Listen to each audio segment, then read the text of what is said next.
आदरणीय जगत गुरु शंकराचार्य के श्री चरणों में सादर नमन। आदरणीय बागेश्वर महाराज जी के श्री चरणों में सादर नमन। यहाँ उपस्थित सभी संतजनों, माताओं, बहनों और भाइयों के चरणों में सादर नमन। गुरु जी, एक स्वाभाविक प्रश्न आता है। अपन एक नारा हमेशा बोलते हैं, धर्म की जय हो, अधर्म का नाश हो। तो धर्म की जय तो ठीक है, अधर्म का नाश, धर्म की स्थापना से धर्म की जय से कैसे हो सकता है? थोड़ा उसके बारे में बताएं, क्योंकि जैसे धर्म ही बढ़ रहा है तो अधर्म ही बढ़ता है, उसका नाश नहीं हो रहा।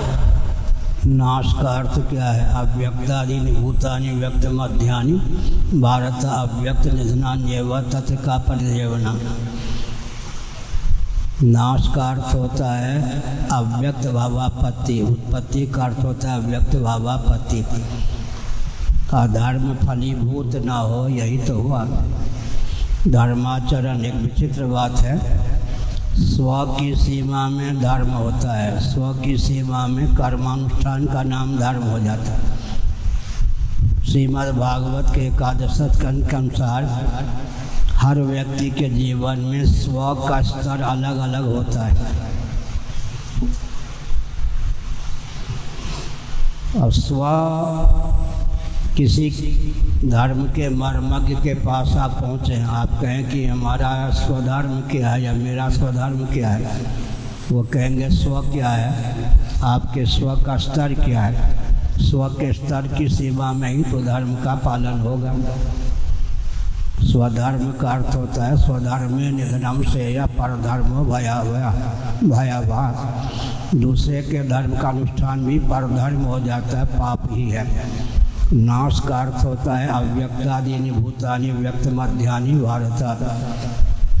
गीता के दूसरे अध्याय का वचन है। 8वें अध्याय में अव्यक्त के दो भेद का वर्णन है। अक्षर संज्ञक का अव्यक्त, जिसको सनातन अव्यक्त कहा गया है, और एक अव्यक्त और व्यक्त। 3 शब्दों में ही पूरी सृष्टि का निरूपण कर सकते हैं। कार्य प्रपंच का नाम है व्यक्त, कारण प्रपंच प्रकृति प्रधान या माया का नाम है अव्यक्त।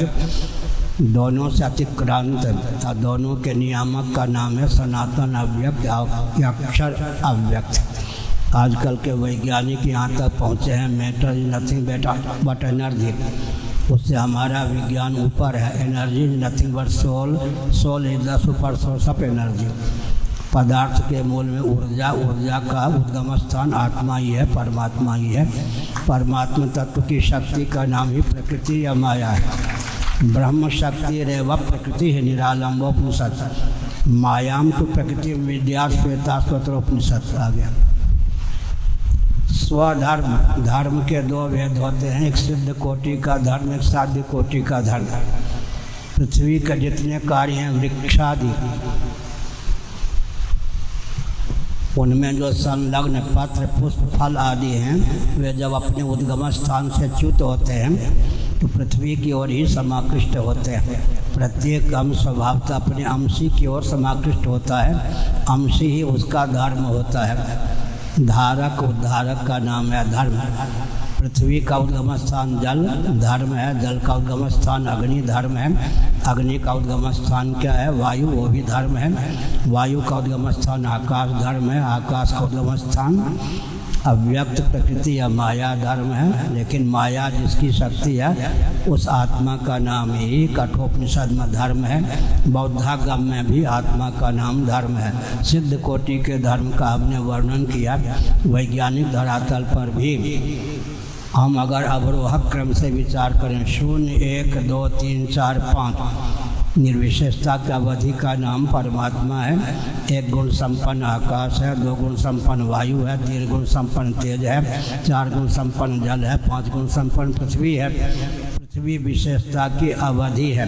वृक्षादि जो पृथ्वी के कार्य हैं, उनमें कोई छठा गुण नहीं होता। अगर कोई छठा गुण होता तो 5 नहीं 6 ज्ञानेंद्रियाँ हमारे पास होती। 5 ज्ञानेंद्रियाँ जो हैं वो सिद्ध करती हैं कि हमारा जीवन प्रयोगशाला है। कल हमने बताया था शब्द का ग्रहण श्रोतेंद्रिय के द्वारा होता है। इंद्रियाँ अतीन्द्रिय हैं, अभिव्यंजक संस्थान यह है। श्रोत्र का शब्द का विसर्जन वाक्येंद्रिय के द्वारा होता है। सत्वात् संजायते ज्ञानम रजः कर्मणि भारत। अपंचीकृत आकाश के 1/4 सात्विक अंश से श्रोतेंद्रिय की उत्पत्ति होती है।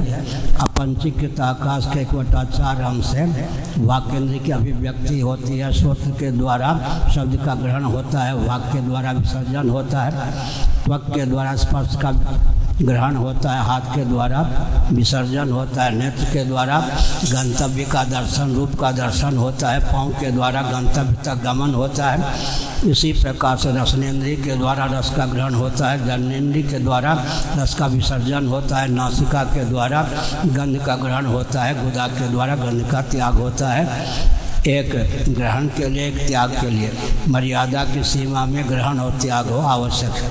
दूसरी बात है कि ज्ञान जो होता है तो वस्तु तंत्र होता है, कर्म पुरुष तंत्र होता है। कोई गाली दे दे, हम सुनना चाहें या न सुनना चाहें, अगर श्रोत्र ठीक है सुनने के लिए बाध्य होंगे। हम प्रशंसा ना भी सुनना चाहें, कोई प्रशंसा कर दे तो ज्ञान में हम परतंत्र हैं, लेकिन कर्म में हम स्वतंत्र हैं। हम गाली न देने में स्वतंत्र हैं, गाली सुनने में स्वतंत्र नहीं है। इसलिए एक विचित्र बात है, स्वतंत्र कर्ता वैयाकरणों का सिद्धांत आ गया।